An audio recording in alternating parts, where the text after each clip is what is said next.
Hello guys, நேற்று big pass பார்த்தீங்களா எல்லாரும்? நிறைய பேர் 24/7 பிக் பாஸ் வாட்ச் பண்ணுறவங்களும் இருக்கீங்க. என்ன மாதிரி டிவியில் பார்க்குறவங்களும் இருக்கீங்க. டிவியில் பார்க்குறவங்களாம் இருந்தீங்க. நேற்று எவ்வளோ நேரம் போட்டாங்க இல்லை, 2 hours 30 minutes கிட்ட போயிட்டு இருந்தது பிக் பாஸ். நேற்று ரொம்ப ஆனால் அழகாக இருந்ததுங்க பிக் பாஸ் பார்க்கறதுக்கு. ஏன்னா அருணுக்கு வந்து பர்த்டே சர்ப்ரைஸ்லாம் கொடுத்தாங்க. அப்போ வந்து நைட்டு வந்து அருணுக்கு வந்து அந்த பாட்டெலாம் பாடி அந்த கொடைக்குள்ளே உட்காந்து எல்லாரும் அதை ஒரு அழகாக பண்ணாங்க எல்லாருமே. அருணுக்கு வந்து ஒரு ஆனந்த கண்ணீரே வந்துச்சு அந்த இடத்துல. அந்த பாட்டும் சூப்பராக பாடினாங்க. நண்பன் ஒருவன் அந்த ஃப்ரெண்ட்ஷிப் சாங் பாடி, அப்புறம் கேக் கட் பண்ணி எல்லாருக்கும் ஊட்டி, பார்க்கவே ரொம்ப ரொம்ப ரொம்ப அழகாக இருந்தது. இது வரைக்கும் நடந்த பிக் பாஸ்லேயே இது வந்து ஒரு நல்ல ஒரு பர்த்டே செலிப்ரேஷனாக இருந்தது.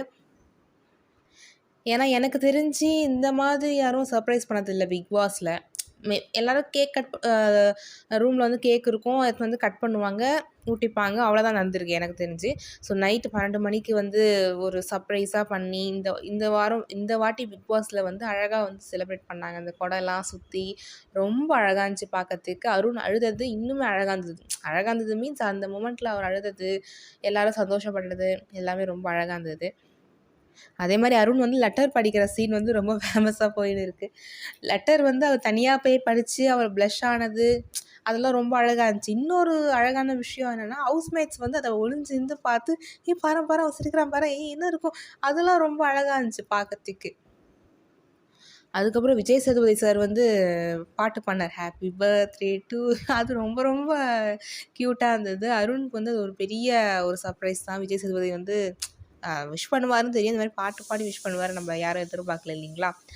அதுக்கப்புறம் அங்கே ஒரு ட்விஸ்ட் இல்லை, அங்கே ஒரு சூப்பர் மேட்ரு என்னென்னா, சாக்லேட் வந்து விஜய் சேதுபதி வந்து எங்கள் ஸ்டோர் ரூமில் வந்து சாக்லேட்டுக்கு எடுத்துகிட்டு வாங்க அப்படின்னு சொல்லும்போது, இதை வந்து நீங்கள் எல்லாருக்கும் கொடுக்கணும், கொடுக்கும்போது நீங்கள் யார் மச்சின்னு ஃபீல் பண்ணுறீங்களோ மச்சின்னு தாங்க எடுத்துக்கோங்க, யார் சாருன்னு சொல்கிறீங்களோ அவங்க சார் இருந்தாங்க எடுத்துக்கோங்க அப்படி சொல்லும்போது, அருண் உடனே அங்கே ஃபஸ்ட்டு ரஞ்சித் சார் தான் உட்காந்து, மச்சி இந்த மச்சி எடுத்துக்கோ மச்சி ஒன்று. அவருக்கு ரஞ்சித் சார் ரொம்ப சந்தோஷம், ஐயோ மச்சி தேங்க்யூ மச்சி அப்படின்னு சொல்லிட்டு அவர் எடுத்துக்கினாரு. எல்லாரையும் மச்சி மச்சி தான் கூப்பிட்டுட்டே வந்தார். சாச்சனாவை தங்கச்சின்னு கூப்பிட்டு வந்தார். மஞ்சுரி கரெக்டாக வந்தாங்க. அவள் தான் மேம் எடுத்துக்கோங்க அப்படின்னு சொல்லும்போது எல்லாருக்கும் செம சிரிப்பு. சூப்பர் சூப்பர் சூப்பர், மேம் கரெக்டாக மஞ்சுரிக்கு மட்டும் மச்சி வரவே இல்லை, மேம் சொன்னது சூப்பராக இருந்தது அருண் பண்ணது. அப்புறம் ஆடியன்ஸும் வந்து பார்த்திங்கன்னா அருணுக்கு வந்து ஹாப்பி பர்த்டேன்னு கத்துனாங்க. அருண் வந்து எல்லாருக்கும் தேங்க்ஸ் அப்படின்னு சொன்னார். ஸோ இது வரைக்கும் நடந்த பிக் பாஸில் இந்த பர்த்டே, அருணோட பர்த்டே வந்து ரொம்ப ஸ்பெஷலாக சூப்பராக க்யூட்டாக போச்சு. நான் ரொம்ப என்ஜாய் பண்ணேன். நீங்களும் என்ஜாய் பண்ணிங்களா இல்லையா அப்படின்றத கமெண்ட் செக்ஷனில் மறக்காமல் சொல்லுங்கள். Let's see.